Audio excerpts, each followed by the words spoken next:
네, 하루간 경제 뉴스를 종합하는 시간 경제운입니다.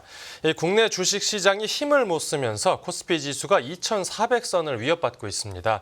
미국 증시와 가상화폐 같은 각종 자산 가격들이 오르는 것과는 대비되는 모습인데 오늘 뉴스 포인트는 관련 내용으로 출발합니다. 지금 자리에 홍경표 기자 나와 있습니다. 안녕하십니까? 안녕하세요. 네, 오늘은 종가 기준으로 코스피 지수가 2% 넘게 떨어졌습니다. 네, 맞습니다. 우리나라 증시, 환율 등 금융시장 전반이 상당히 쇼크를 받는 상태인데요. 네. 달러원 환율은 달러화 강세에 계속해서 치솟고 있고 코스피는 계속되는 외국인 이탈로 인해서 2,400선까지 위태로운 모습을 보이고 있습니다. 예. 일단 환율을 보면 서울 외환시장에서 미국 달러화 대비 원화 환율이 1,410원까지 뛰었었습니다. 네. 이는 지난 2022년 11월 이후에 가장 높은 수준인데요. 이 1,400원대 환율이라는 게 이게 크게 보면 1997년 외환위기와 2008년 금융위기, 2022년 미국발 고금리 충격 이후에 역사상 네 번째일 정도로 상당히 드문 것이죠. 네. 달러원 환율은 이제 트럼프 전 대통령이 당선 직후에 연일해서 급등하고 있습니다. 달러 강세는 이제 트럼프 행정부가 공약대로 관세를 인상하고 이민자를 추방하면 인건비와 물가가 높아지고 이에 따라서 정책금리 인하 속도가 느려질 것이라는 관측이 작용하기는 했습니다. 네. 하지만 우리나라 환율의 상승폭이 좀 더 다른 나라에 비해서 좀 두드러지는 모습이었는데요. 달러 N 환율을 보면 이달 5일에 151엔대에서 오늘 154엔대로 소폭 상승한 것과 비교하면은 이 달러원 환율 상승폭이 더 컸다고 볼 수가 있겠습니다. 네. 그리고 이 코스피를 보면 오늘 같은 경우는 전날보다 2.64% 넘게 하락해서 2,417선까지 떨어졌는데요. 네. 이게 지금 시총이 2,000조 원 아래로 떨어진 것입니다. 외국인들이 대규모 순매도에 나서고 있고요. 그리고 대장주인 삼성전자 주가 같은 경우는 56,600원까지 떨어졌습니다. 이 지금 4만전자를 눈앞에 두고 있어요. 예. 지금 52주 신저가를 경신했고 2020년 이후 이런 주가는 사실상 처음이라고 볼 수가 있겠습니다. 네네.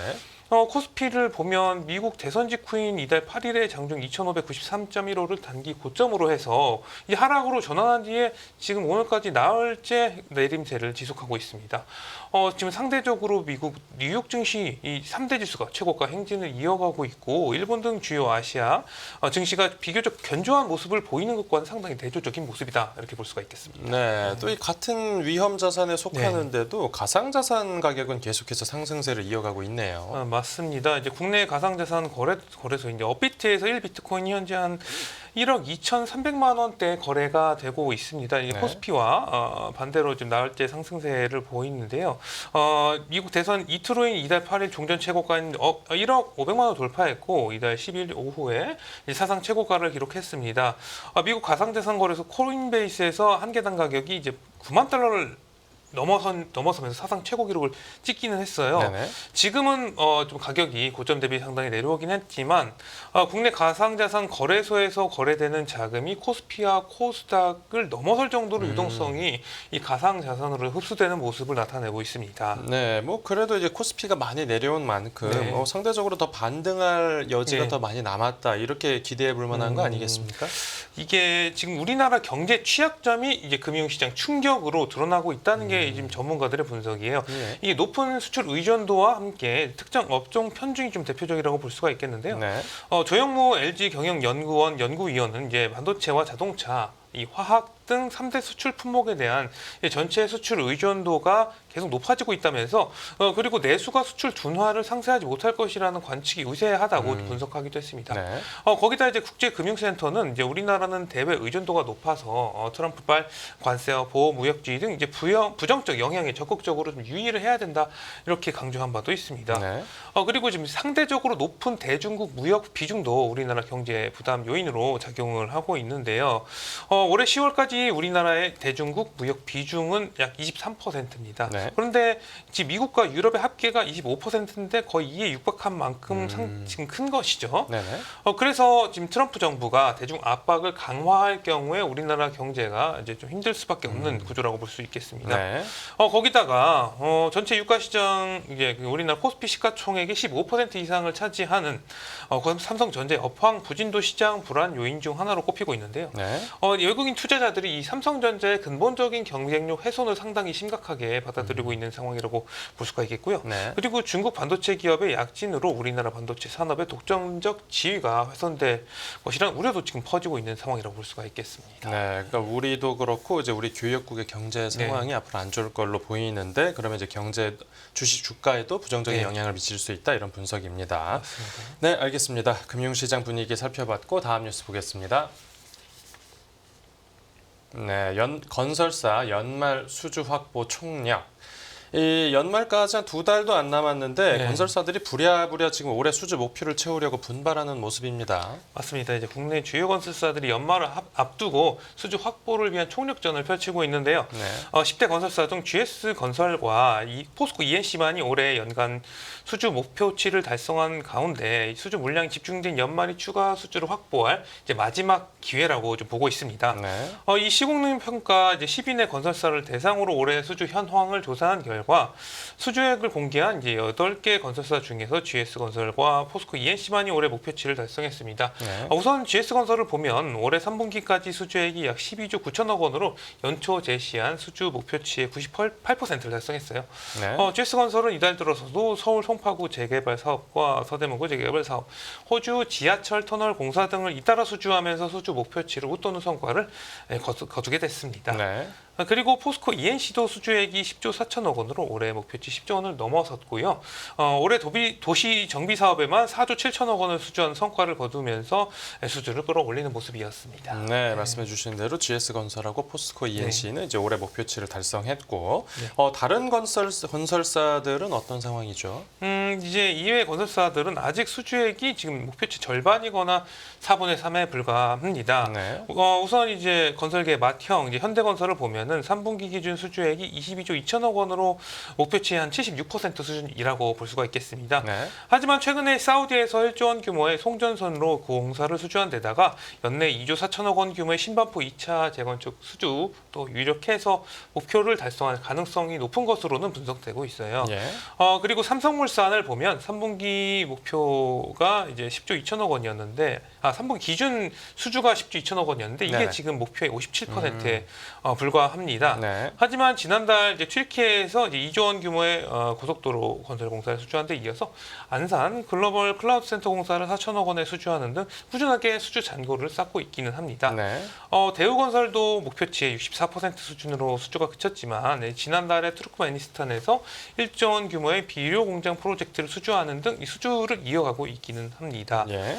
DL ENC는 3분기까지 연간 목표치의 51% 수준을 수주하는 데 그쳤고요. 현재 엔지니어링은 목표치의 74%, HDC 현대산업개발은 지금 62%를 달성하기도 했습니다. 네, 뭐 벼락치기를 해서라도 목표 달성을 하면 좋긴 한데 지금 부동산 경기를 감안하면 목표 달성이 어려운 데가 더 많지 않겠습니까? 네, 그렇죠. 지금 연말까지 2달도 채 남지 않았는데 업황 특성상 연말에 대규모 수주가 몰려있기 때문에 목표치 달성이 충분히 가능하다고 긍정적 시각을 유지하고 있긴 합니다. 네. 그래서 막판에 수주 확보를 위해서 상당히 노력하는 모습이고요. 네. 건설사의 경우에는 이제 그의 수주 실적의 상당 부분을 연말에 한 번에 확보하기 때문에 한 번에 달성할 수도 있죠. 하지만 이제 국내 사업 비중이 좀 큰 곳 같은 경우는 시장 부진으로 목표 달성이 쉽지 않을 것이라는 분석도 나오고 있습니다. 네. 그래서 목표 달성을 위해서 수익성이 높지 않은 공공공사에도 다수 건설사가 뛰어들고 있는 것으로도 알려졌고요. 네, 알겠습니다. 네, 부동산 시장 관련 소식이었고 다음 뉴스 보겠습니다. 네, 올해 상반기 내수기업 매출 4년 만에 역성장. 올해 수출에 비해서 내수가 많이 안 좋아서 이제 걱정들이 많았는데 이런 우려가 실제 기업들의 매출 감소로 이어졌네요. 그렇죠. 이 경기 불황이 이어지면서 올해 상반기 내수 기업의 매출액이 코로나19 팬데믹이 발생한 2020년 이후 처음으로 감소한 것으로 나타났습니다. 네. 한국경제인협회가 국내 810개사의 경영 성과를 분석한 결과 올해 상반기 이들 기업의 전체 매출액은 작년 동기 대비 6.7% 증가하긴 했어요. 다만 이 증가세는 수출 기업의 매출액이 13.6% 증가한 데 따른 것으로 이 나머지 내수 기업의 매출액 같은 경우는 전년 동기보다 1.9% 감소했습니다. 네. 이 매출액이 감소한 게 4년 만이고요. 매출액 중 수출 비중이 50% 이상인 기업은 수출 기업, 그 미만인 기업은 일반적으로 내수 기업으로도 분류를 했고요. 네, 이 업종별로도 살펴보면요. 이제 매출액이 줄어든 내수 기업을 살펴보면 이 지주회사가 마이너스 17.6%로 가장 하락률이 높았고요. 도소매업이 6.6% 하락했고 전기가스 등 공급업이 5.5%, 제조업이 마이너스 1.1% 수준으로 감소율이 높았습니다. 네. 이 한경협은 이 지주회사의 매출 감소 같은 경우는 이 자회사 실적 부진에 따른 배당 축소 때문이 좀 영향이 크고 네. 도소매업의 감소는 소비 부진에 영향이 큰 것으로도 분석이 됐습니다. 네, 뭐 내수 기업들 상황은 그렇고 이 수출 기업 실적은 어떻게 집계됐죠? 이제 올해 상반기 수출 기업의 매출은 전년 대비 13.6% 반등해서 좀 많이 오른 것으로 보이지만 네. 이 가장 규모가 큰 삼성전자를 제외하고 산정하면은 5.9% 증가에 그쳤습니다. 그리고 이 상반기 기업 투자를 보면 2020년 이후 처음으로 이제 감소를 했어요. 네. 전체 기업 투자 증가율은 2020년에는 이제 16.9%에서 2020년에는 9%대로 낮아졌다가 작년에는 15.7%로 반등을 했지만 올해 들어서 다시 줄어든 모습입니다. 네. 이 때문에 이제 경제 전반의 성장 동력이 위축될 우려도 상당히 커지는 상황이다 이렇게 볼 수가 있겠고요. 네.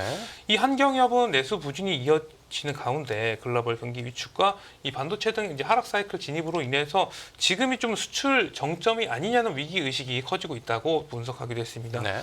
이 때문에 이를 타개하기 위해서 가계 소비와 이제 기업 투자 활성화가 필요하고 유연한 통화 정책, 뭐 투자 지원 확대, 규제 완화 등 전방위적인 경제 살리기 노력이 필요한 시점이라고 보기도 했습니다. 네, 알겠습니다. 네, 이어서 다음 뉴스 보겠습니다. 네, 국제 유가 환율 오르자 수입 물가 들썩. 그동안 물가가 잘 잡히면서 한국은행이 기준금리 인하를 시작하기도 했는데 이 물가 지표 조짐이 좀 심상치 않습니다. 네, 맞습니다. 지난달에 유가와 달러 환율이 모두 오르면서 우리나라 수입 제품의 전반적인 가격 수준이 2% 이상 높아졌습니다. 네. 이는 올해 4월 이후에 6개월 만에 가장 높은 폭이라고 볼 수가 있겠습니다. 수입 물가 지수는 8월과 9월 두 달 연속 떨어졌다가 세 달 만에 또 반등을 했고요. 네. 이 품목별로 보면 한 달 사이에 광산품과 석탄, 석유 제품 가격이 4% 이상 오르면서 수입 물가 상승을 주도했고요. 1차 금속 제품과 전기 장비 등이 뚜렷하게 높아졌습니다. 네네. 세부 품목으로 보면은 이제 원유가 전달보다 3.9%, 유연탄이 6.4% 올랐습니다. 그리고 뭐 나프타와 쇠고기 등이 또 상승세가 좀 두드러졌고요. 네.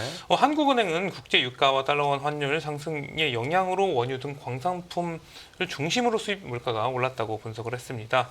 그리고 이 수입 물가 상승이 소비자 물가에 미칠 영향에 대해서는 수입 물가가 오르면 품목별로 몇 개월의 시차를 두고 좀 국내 소비자 물가에 반영되는 경향이 있다고 이제 분석을 해서 네네. 앞으로 소비자 물가 좀 동향도 눈여겨봐야 될 것 같습니다. 네. 이 수입 물가는 그렇고 이제 네. 외국에 내다판 그 수출 물가는 어떻게 나왔습니까? 네, 이제 10월 수출 물가 지수도 전월보다 1.7% 높아졌는데 역시 3개월 만의 상승이다 이렇게 볼 수가 있겠습니다. 주로 석탄, 석유 제품과 1차 금속 제품, 화학 제품, 이제 섬유 가죽 제품 등이 수출 물가를 끌어올렸고요. 네. 그리고 특히 가성소다와 알루미늄 이제 판 등의 가격이 많이 올랐습니다. 반면에 이 반도체인 이제 플래시 메모리 같은 경우는 13.9%나 떨어졌어요. 네네.